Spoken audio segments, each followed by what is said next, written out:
नमस्कार, आदाब, सत श्री अकाल। मैं मोहम्मद यूसुफ। आज हमारी टीम पहुंच गई है गोरखपुर के व्यस्तम इलाके, गोरखपुर का दिल कहे जाने वाले गोलघर में। ये वो वही जगह है कि जहां से राजनीति यहाँ पर पनपती है। यहाँ पर बहुत से नेता, चाहे वो समाजवादी के हों, चाहे कांग्रेस के हों, चाहे एनसीपी के हों, चाहे आरजेडी के हों, हर दल के नेता यहाँ पर आकर के राजनीति करते हैं और यहीं से राजनीति शुरू होती है। इसी सिलसिले में आज हमारे साथ कुछ लोग मौजूद हैं जिनसे बात करेंगे कि आगामी लोकसभा चुनाव 2024 जो होने जा रहा है उसमें गोरखपुर के मुख्य मुद्दे क्या होंगे और गोरखपुर का इस बार सांसद कौन होगा। साथ ही ये भी जानने की कोशिश करेंगे कि केंद्र में किसकी सरकार बन रही है। आइए हम बात करते हैं। इस वक्त भाजपा का एक नारा है 400 पार, कितना आप सहमत है? नहीं, हम इसे सहमत नहीं है। भारतीय जनता पार्टी तो पुलवामा में 400 आईडीएक्स आया तो उनको पता नहीं चला कैसे आया, अभी 400 का वो आंकड़ा दे रहे हैं, अब इनको पता चल जाता है कि 400 पार। अब की प्रथम चरण का चुनाव हुआ है, गठबंधन कांग्रेस पार्टी आगे चल रही है और हम अभी हमारी शुभकामना है इस बार बदलाव होगा। जो प्रथम चरण का जो चुनाव हुआ है उसमें आप कयास लगा रहे हैं, अभी तो रिजल्ट डिक्लेयर नहीं है, न तो रुझान आया है, आप कैसे कह सकते हैं कि आगे चल रही है या पीछे चल रही है? जनता पूरे होश और उसमें है और एकदम लवरेज है और इस बार इनको गद्दी से उतारना चाहती है और एकदम किसी का सुन नहीं रही है और इस बार गठबंधन के प्रत्याशी को और गठबंधन पर भरोसा जता रही है। इस बार इनको गद्दी से उतारना चाहती है और इनको इस बार वहां से बेदखल करेगी। गठबंधन का मुद्दा क्या है इस बार चुनाव में? गठबंधन का मुद्दा है कि हम बेरोजगारी, महंगाई, युवाओं को रोजगार और ये आपका जो भी लूट खसोट मचा हुआ है, सभी चीजों पे हम विराम लगाएंगे, एक अच्छी बेहतर सरकार देंगे। मोदी जी का कहना है 10 साल में हमने शासन दिया, अपराध यहाँ से खत्म हुआ, रोजगार दिया, विकास किया, सबका साथ किया, सबका विकास किया, हर घर में गैस सिलेंडर पहुंचाया, हर गरीब तबके को 5 किलो राशन दे रहे हैं, तो ये विकास ही तो है। नहीं, राशन तो आज से नहीं मिला, राशन ये गवर्नमेंट कांग्रेस के जमाने से मिला है। हाँ, लेकिन ये लोग इस बार निःशुल्क नहीं मिल रहा था, कांग्रेस के जमाने में निःशुल्क नहीं मिलता, सब्सिडाइज रेट पर मिल रहा था। हाँ ठीक है, लेकिन योजना हमारी है और इसको ये लोग बदल के उसमें प्रलोभन देके उसको निःशुल्क कर दिए हैं, लेकिन ये योजना हमारी है, कांग्रेस की पार्टी की योजना। जो जब हमारा देश बहुत 1947 के बाद जब देश में कुछ नहीं मिलता था तो हमारा एक नीति था कि घर घर का लोग कोई भूखा ना सोए। इस स्थिति में हम अनाज महंगे दामे में खरीदते थे और एकदम कम रेट में हम गांव में सबको को लोग को देते थे। हम 11 रुपया में मिट्टी का तेल देते ताकि घर का दिया जले। हम पेट्रोल उस समय बहुत महंगा रहता था, मिट्टी का तेल बहुत महंगा रहता था, लेकिन हम महंगे दर पे खरीदते थे और 11 रुपए से 80 पैसे में पेट्रोल मिट्टी का तेल देते थे ताकि घर के हमारे दिया जल सके। विपक्ष का इल्जाम है कि ये जो निःशुल्क राशन वाला है वो कांग्रेस की नीति थी, आप लोगों ने उसको भुना लिया। नहीं नहीं, ऐसा कोई ये विपक्ष की जो बातें हैं कि ये निःशुल्क राशन का कांग्रेस की देन है। देखिए, राशन तो हमारे यहाँ से बहुत पहले से मिल रहा है, लेकिन अभी मोदी जब 2014 के बाद आए, गवर्नमेंट में कोविड काल आया, उस समय से राशन फ्री वितरण स्टार्ट हुआ। इसलिए वितरण स्टार्ट हुआ क्योंकि गरीब मध्यम तबके के लोग जिनको अनाज आसानी से मिल। कोविड 2020 में आया, 21 में था और उसके बाद कोविड खत्म हो गया, तो ये इसको डिसकंटिन्यू करना? नहीं, डिसकंटिन्यू तो करना चाहिए था, लेकिन अभी कुछ चीजें ऐसी होती हैं जो सरकार, जैसे वर्ल्ड में आज चारों तरफ युद्ध चल रहा है, यूक्रेन रशिया में। हम सीधे बात करें, राजनीतिक लाभ लेने के लिए ये योजनाएं चले जाए। देखिए, हर एक पार्टी अपने नजरियों से चीजों को प्रस्तुत करती है, लेकिन ऐसा कहीं से नहीं है। राजनीतिक लाभ इसमें कहीं नहीं है। इसमें जो भी अनाज पानी जिसको मिल रहा है वो गरीब वंचितों को मिल रहा है, ठीक है ना। और वो गरीब वंचित आज अपने घर को उससे मतलब अपने परिवार को परवरिश कर ले रहे हैं, जो भी थोड़ा बहुत उनको क्या कहते हैं सहूलियत मिल जा रहा है इससे।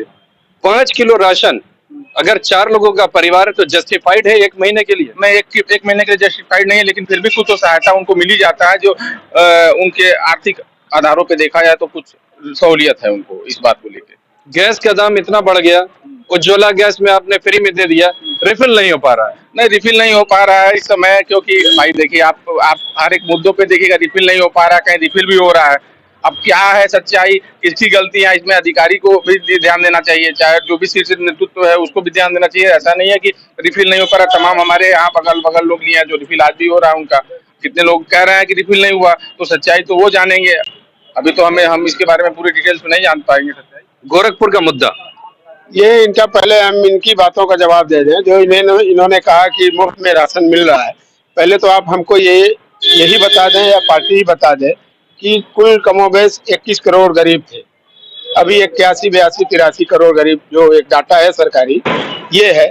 हमारे कहने का मतलब ये है कि अभी आप सरकार में आए नहीं, अगले 5 साल मुफ्त राशन देने का जो लॉलीपॉप दे रहे हैं, इसका मतलब क्या है? ये तो सिर्फ जो माननीय मोदी जी आए 14 में, तो सबसे पहले नारा था अच्छे दिन आएंगे, अच्छा दिन नहीं आया। 2 करोड़ पर ईयर पर साल रोजगार देना था, वो भी नहीं हुआ।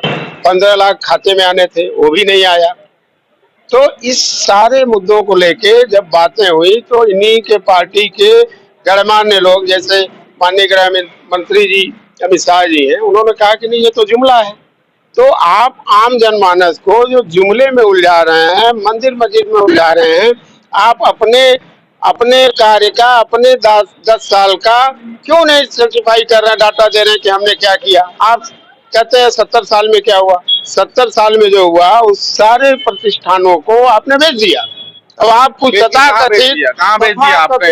इन्होंने जो भी बेचा, आप बोल रहे बेचने और खरीदने की जो बात है, इन लोग की ज्ञान अभी अधूरा है। आपका अधूरा है। नहीं आप बोल रहे थे पहले जो भी चीजें फॉरेन कंपनियां लेती, आज देश के बड़े बड़े देश के उद्योगपति कंपनियों को लेके भारत में ही ठीक है, आप उसी पे बता दीजिए कि 16 लाख करोड़ उद्यमियों का क्यों माफ कर दिए, किसानों को क्यों गोली मरवाए और उनके लिए क्यों कील काटा लगाए, क्यों नहीं? आप देश के रीढ़ की हड्डी होते हैं और अपने देश की और उद्यमी नहीं रहेगा तो देश नहीं चलेगा। पहला चीज। दूसरा चीज, किसी बाहरी आदमी को लाके दे नहीं रहे हैं भाई। देश की विकास देश के लोगों से ही चलेगी।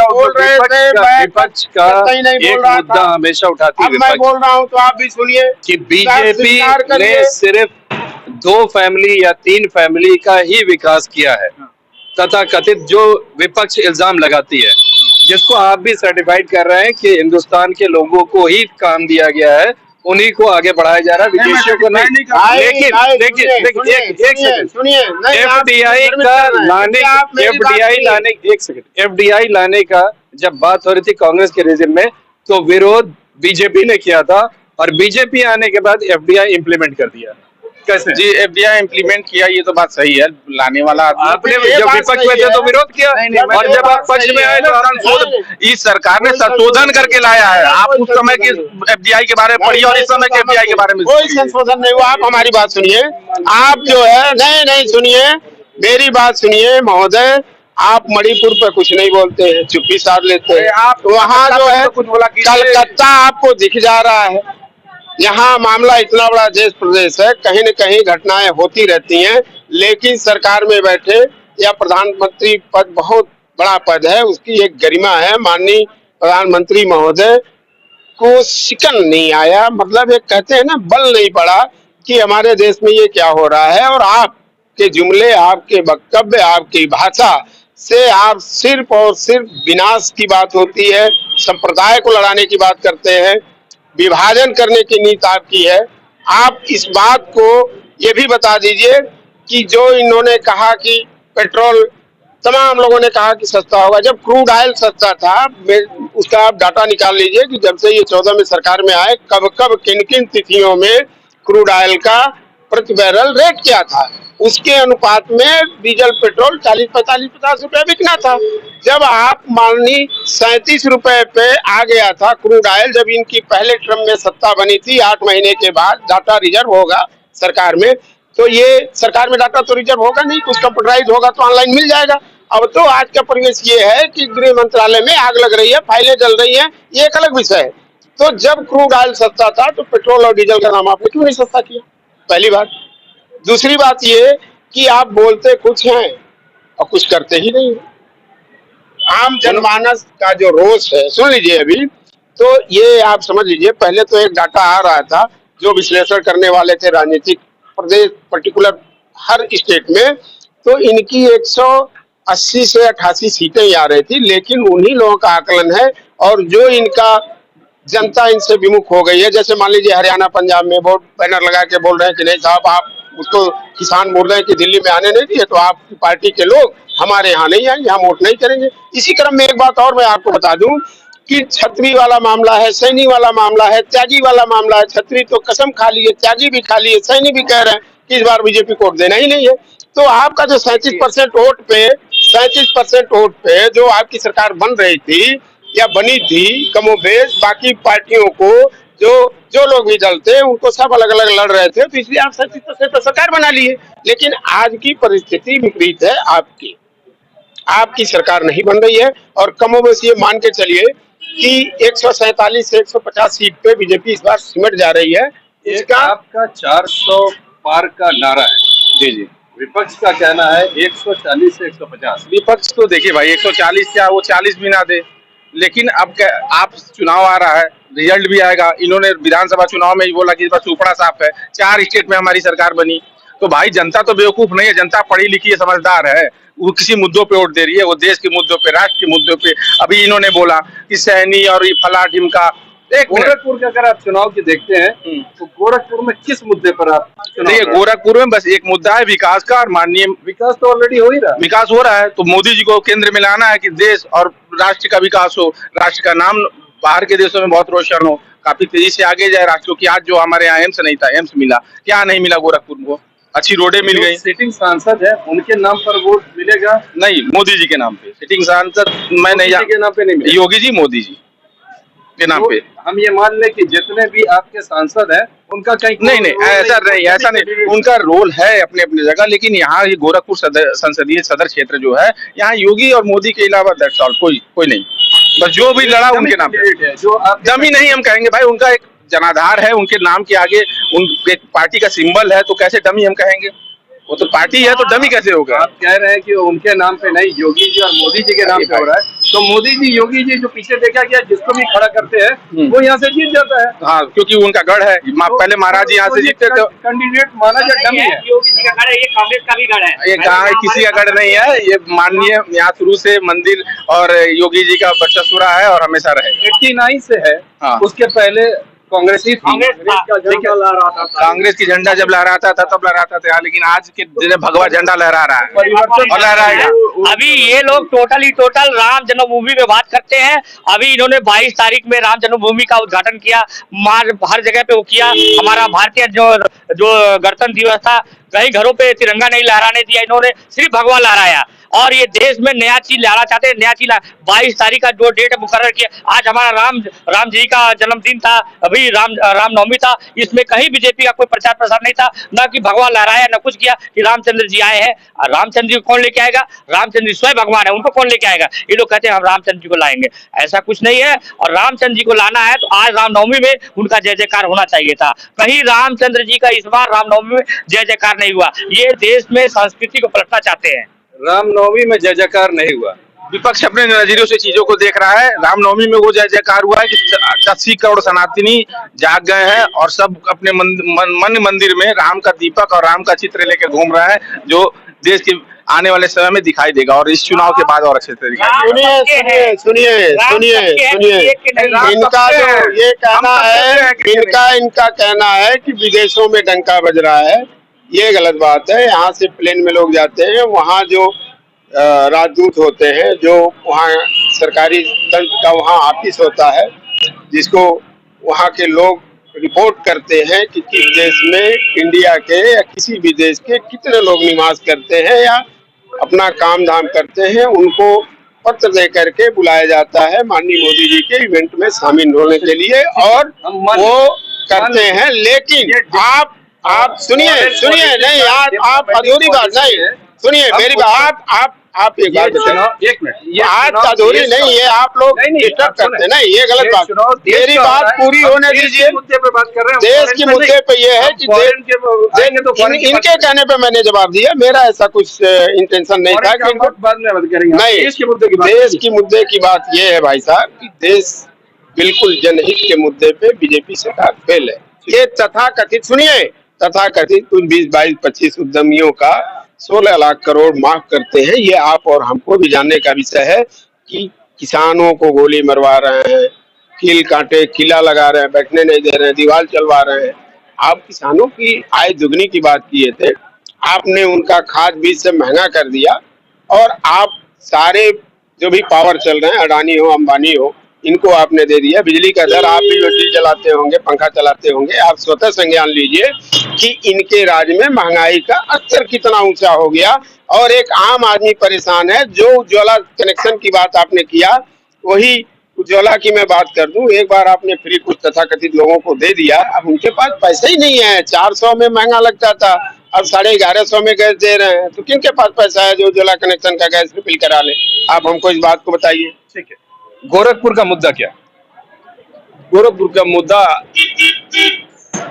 ये जुमलबाजी, जो जुमलबाज करके कब तक ये जो है शासन चलाएंगे? जनता समझ गई है।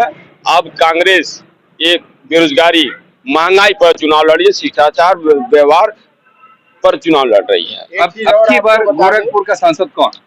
काजल निषाद, ये बाहरी नाम जो है। नहीं, इस बार तो जनता मूड बना ली है। कई बार से काजल निषाद पार्टी में उनको बार बार हरा दिया जाता है, तो ये लोग सत्ता के सत्ताधारी है। बार बार कभी चुनाव में बैलेट पेपर जाते हो जा रहा है, तो कभी कुछ किन्हीं कारणों से बार बार हार। लेकिन जनता इस बार पूरा मन बना चुकी है, आखिर हम अपने लोकल प्रत्याशी को चुनाव देंगे, बाहरी को बाहर खदेड़ेंगे। और जो यहाँ पे रवि किशन जी है वो बाहर के हैं। लोकल प्रत्याशी की अगर आप बात कर रहे हैं तो अभी जो 3 प्रत्याशी यहाँ डिक्लेयर हुए हैं, रवि किशन, काजल निषाद और जावेद सिमनानी।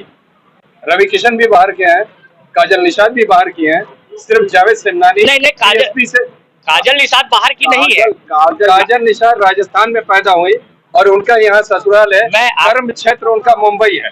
जी मैं आपको बता दूं, जिस लड़की कहीं पैदा होती है, लड़की कहीं पैदा होती है, लेकिन जब वो अपने घर जाती है वही उसका घर माना जाता है, ये बाहर नहीं है।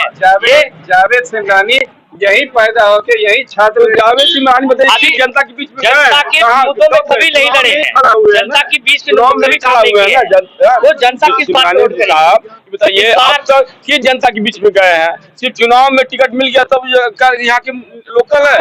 काजल निषाद गरीबों, किसानों, मजदूरों के बीच में जाती है, हर लड़ाई लड़ती है, हर मुद्दे पे लड़ती है। देवरिया से कांग्रेस समर्थित अखिलेश सिंह मानी जो है, कितने दिन वो 5 साल में संसदीय क्षेत्र में होते हैं?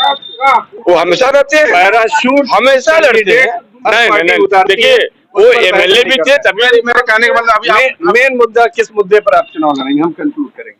किस मुद्दे पे? विकास के मुद्दे पे, देश हित के मुद्दे, देश की सुरक्षा के मुद्दे पे चुनाव का मुख्य वो रहेगा। गोरखपुर का सांसद कौन?